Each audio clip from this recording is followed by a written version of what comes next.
Archaeologists have made a stunning discovery that questions everything we've ever known. Ancient relics that have been discovered over the past 10 years. Archaeologists have discovered ancient rock carvings at the city of... Fragments of a biblical scroll, along with other relics, have been found. Les reliques laissées par les peuples anciens sont souvent endommagées, enterrées et difficiles à identifier. Mais certains peuvent complètement transformer notre perspective sur notre place dans l'histoire. Les archéologues ont fait des découvertes spectaculaires au fil des ans. Certains sont d'étranges objets archaïques qu'ils ne comprennent complètement toujours pas. Aujourd'hui, jetons un coup d'œil à ces objets qui pourraient venir de l'espace. Les pieds de Dropa. Dans les montagnes de Biankaraoula qui traversent la Chine et le Tibet, se trouve un remarquable labyrinthe de grottes mystérieusement reliées entre elles, construites par l'homme ou la nature. Dans ces grottes se trouvent les corps enterrés de l'espèce d'hominoïde la plus inhabituelle jamais vue par l'homme. L'équipe d'archéologues qui a découvert accidentellement les cavernes en 1938 a d'abord pensé qu'il s'agissait de corps de singes. Or, les singes n'enterrent pas leurs morts. Si ce ne sont pas des animaux, à quoi ou à qui appartenaient ces squelettes étranges? Oui, ils n'étaient ni humains, ni animaux, ou du moins pas totalement humains. Les squelettes avaient des membres et des petites jambes très minces, presque chétifs, mais des têtes énormes par rapport à leurs charpentes courtes et faibles. Chi Putei, un archéologue chinois, et son équipe inspectaient les squelettes lorsqu'ils ont découvert quelque chose d'encore plus étrange. Un disque circulaire gisait à moitié enterré dans le sol de la grotte. Il semblait être fait de pierre avec un trou au centre. Il y avait des inscriptions en spirale ou des rainures comme deux anneaux qui l'entouraient. En regardant de plus près, il semble y avoir de l'écriture ou des hiéroglyphes sur les rainures. Cependant, personne n'a été capable de traduire ce langage inhabituel, pas même les experts en écriture ancienne. Plus intrigantes sont les gravures sur la paroi de la grotte représentant le soleil levant, la lune et les étoiles qui étaient reliées entre elles par les lignes de petits points. Les corps de cette espèce unique tentaient-ils de communiquer avec nous? Il a fallu 20 ans aux experts de Pékin pour interpréter ou traduire le disque. Ce qu'il a découvert était trop pour les autorités qui ont refusé de le laisser révéler ses découvertes. 716 autres disques du même type ont été découverts lors d'une fouille de grotte dans les environs. D'après la traduction du docteur Chomumnui, les disques racontent une histoire. Le récit étonnant d'une sonde spatiale venue d'une autre planète et qui s'est écrasée sur ces autres terres lointaines. Les habitants sont venus en paix et appartenaient à une civilisation très avancée. Cependant, leurs voisins plus grands leur ont rendu la vie difficile, alors ils ont fui vers d'autres mondes. Le coin d'Aïud. Il y a 47 ans, une équipe de mineurs a découvert un objet si bizarre que certains pensent qu'il est vraiment hors de cette planète sur les rives de la rivière Mur à Aïud, en Roumanie. On ignore ce que ces travailleurs cherchaient lorsqu'ils ont mis au jour deux ossements de mastodontes dans les profondeurs du rivage sablonneux. Ce que nous savons, c'est que quelque chose de considérablement plus étrange se trouvait à plus de 35 pieds sous cette zone. Un objet sans date, but ou explication apparente, connu sous le nom de coin d'aluminium d'Aïud, ou simplement l'objet. Ce qui rend le coin d'Aïud si déroutant, c'est qu'il semble n'avoir ni âge ni but. Il est peu probable qu'un objet actuel soit découvert parmi les ossements d'une bête qui s'est éteinte il y a 11 700 ans. Pour compliquer encore les choses, l'objet était recouvert de patine, un revêtement qui met des centaines, voire des milliers d'années à se développer. Il se présente comme de l'aluminium moderne qui n'est pas considéré comme ayant existé à l'époque. Pour faire simple, les dates et les heures ne correspondent pas. L'objet, un coin en aluminium d'où son nom, ne sert à rien. Les théories sur ses origines vont des invasions extraterrestres à une préservation compliquée, mais il n'y a pas de réponse définitive. Sphère de Klerksdorp. Des mineurs travaillant dans les mines de pyrophilie de la petite ville d'Ottosdal, dans la province du nord-ouest de l'Afrique du Sud, ont découvert d'énigmatiques sphères métalliques connues sous le nom de sphère de Klerksdorp. Ces sphères brun rougeâtre foncé, légèrement aplaties, mesurent de moins d'1 cm à 10 cm de large et présentent pour certaines d'entre elles 3 rainures parallèles autour de l'équateur. Les spécimens les plus remarquables ont l'étrange apparence d'avoir été fabriqués. Mais voici le clou du spectacle. Ces objets métalliques ont été datés de 3 milliards d'années lorsque la Terre était trop jeune pour abriter des espèces intelligentes capables de fabriquer des sphères. Ces artefacts ont suscité beaucoup d'intérêt et de suspicion de la part de nombreuses organisations marginales, notamment les créationnistes chrétiens et hindous et les partisans des astronautes antiques. Ces groupes marginaux affirment que les artefacts sont des artefacts hors du lieu, au part, réels ou potentiels, qui seraient des preuves directes d'une civilisation vécue il y a des milliards d'années ou avant le déluge biblique. Les partisans des astronautes antiques pensent que les objets d'Otostal ont été créés par des extraterrestres intelligents. La dague du roi Tout.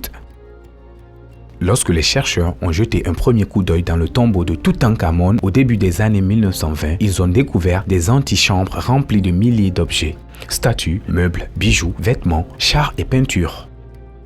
Parmi ces objets, une dague en fer d'un peu plus d'1 mètre de long et taillée dans une météorite en fer allait déconcerter les scientifiques pendant plus d'1 siècle.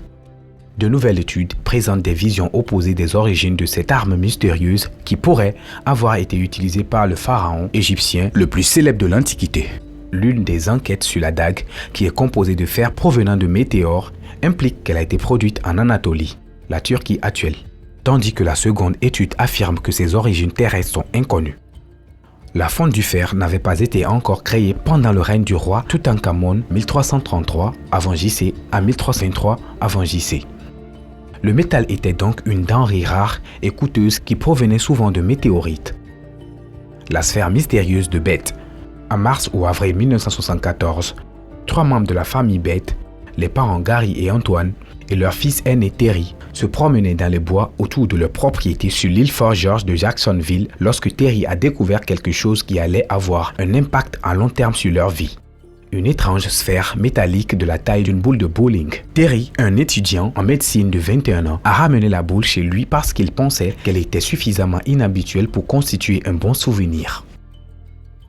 La famille Beth n'a pas beaucoup réfléchi à la sphère jusqu'à ce que Terry commence à jouer la guitare près d'elle un jour. Selon Jerry, qui est devenu le porte-parole de la famille pour les questions relatives à la sphère, il s'est passé quelque chose d'étrange. La boule s'est mise à bourdonner en retour. Elle a bientôt commencé à présenter d'autres caractéristiques étranges, comme de rouler sur elle-même, de changer de direction et de s'arrêter brusquement. Elle vibrait même en émettant un son aigu qui poussait les chiens à gémir et à se boucher les oreilles. La sphère de Beth, parfois connue sous le nom de sphère mystérieuse ou simplement de boule bizarre, a rapidement gagné en popularité. L'une des premières personnes à l'avoir étudiée est Ron Kivett, animateur d'une émission de radio locale sur les événements paranormaux. Kivett, qui est bien connu localement comme l'un des scénaristes du film de monstre culte Zat, a validé les affirmations de la famille Beth selon lesquelles la sphère bougeait et se comportait bizarrement. Comme beaucoup d'autres avant lui, il pense que la sphère est d'origine extraterrestre, conçu par une intelligence cosmique dans un but inconnu. Roue à dents ET.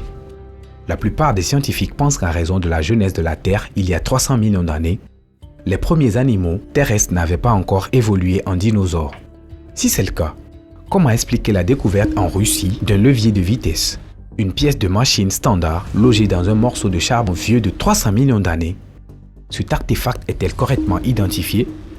Et si oui, qui a pu le créer? Et pour quelle raison? Dimitri, originaire de Vladivostok, a récemment découvert quelque chose d'étrange dans un morceau de charbon qu'il avait acheté pour chauffer sa maison pendant l'hiver. Un rail ou une tige d'aspect métallique était enfoncée dans le charbon, ce qui a incité Dimitri à contacter le biologiste Valérie Brier. Après une première investigation de l'objet bizarre, les spécialistes ont conclu qu'il ressemblait beaucoup à un rail métallique denté créé artificiellement. Il ressemblait à une pièce qui sont souvent utilisées dans les microscopes, divers appareils techniques et électroniques. Selon la voix de la Russie, une autre caractéristique de l'artefact qui a piqué l'intérêt des experts était sa forme distinctive qui rappelait une roue dentelle moderne. Il est difficile d'imaginer qu'un objet puisse prendre la forme régulière d'une roue dentée avec 6 dents identiques de manière naturelle. Mais qui a fabriqué cet objet supposément métallique il y a 300 millions d'années alors qu'il n'y avait pas d'humains sur la planète? Selon les experts, ce morceau de métal est d'origine extraterrestre. La pierre d'Hypatie. Cette fascinante roche égyptienne comprend des compositions micro-minérales que l'on ne trouve ni sur Terre, ni dans les météorites ou les comètes, ni nulle part ailleurs dans le système solaire. La pierre d'Hypatie mesure à peine quelques centimètres de diamètre et a été fracturée en minuscules éclats, mais ça peut être la roche la plus intrigante du monde. Cette belle pierre, qui doit son nom à Hypatie d'Alexandrie, première femme occidentale notable à avoir été astronome et mathématicienne, a été découverte en 1996 dans l'est de l'Égypte par Ali Barakat, un géologue de l'Egyptian Geological Survey. Barakat effectuait des recherches sur les vers de désert libyens qui semblent similaires aux vers de mer, mais les géologues pensent qu'il s'est formé il y a environ 28 millions d'années à la suite d'un impact de météorites. M. Barakat a rapidement compris la signification particulière de cette pierre étincelante incrustée dans de minuscules diamants et il a senti qu'elle ne venait pas de la Terre. Les géologues qui effectuaient des recherches sur la pierre d'Hypatie ont confirmé son origine extraterrestre en 2013. Contrairement à toute autre météorite connue, les experts ont d'abord pensé que la pierre d'Hypatie était un morceau de noyau de comète. Cependant, il semble que la roche spatiale ait un passé bien plus intéressant.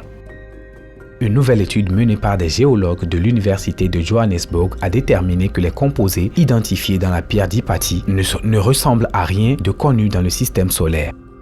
Par conséquent, les chercheurs en déduisent que certaines parties de la roche se sont développées avant le système solaire. Si ces composés ne sont pas présolaires, la croyance largement répandue selon laquelle le système solaire a émergé d'une nébuleuse gazeuse homogène est remise en question. La carte de Piri-Reis. La carte de Piri-Reis se trouve dans la bibliothèque du palais de Topkapi à Istanbul, en Turquie. Cette carte, qui date du XVIe siècle dans l'Empire ottoman, a été compilée par un officier de la marine turque, l'amiral Piri-Reis, d'où le nom de la carte. Il représente des continents tels que l'Europe et l'Afrique du Nord, la côte brésilienne, un certain nombre d'îles dont Haïtia, les îles Canaries et les Açores. Et même l'Antarctique, dont on pense qu'il a été découvert plus de 300 ans plus tard. Qu'y a-t-il de si bizarre dans cette carte? Où les extraterrestres interviennent-ils dans cette carte graphique? L'aspect la plus déroutante n'est pas qu'elle démontre la nécessité de reconsidérer la chronologie de plusieurs découvertes exploratoires, mais plutôt parce qu'elle dépeint le terrain de l'Antarctique de manière très détaillée et sans référence à la glace. La dernière fois que cela s'est produit, c'était il y a plus de 6000 ans. Dites-nous alors, comment un continent enfoui dans la glace depuis 6000 ans a-t-il pu être cartographié par un commandant turc il y a un demi-millénaire?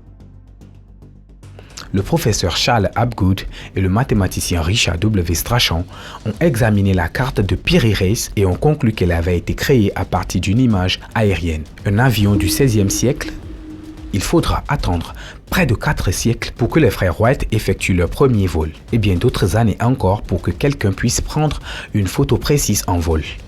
Comment alors? Il semble que ce soit l'œuvre d'une race extrêmement avancée dont nous n'avons pas connaissance. Faites-nous part de vos réflexions sur ces objets dans les commentaires ci-dessous.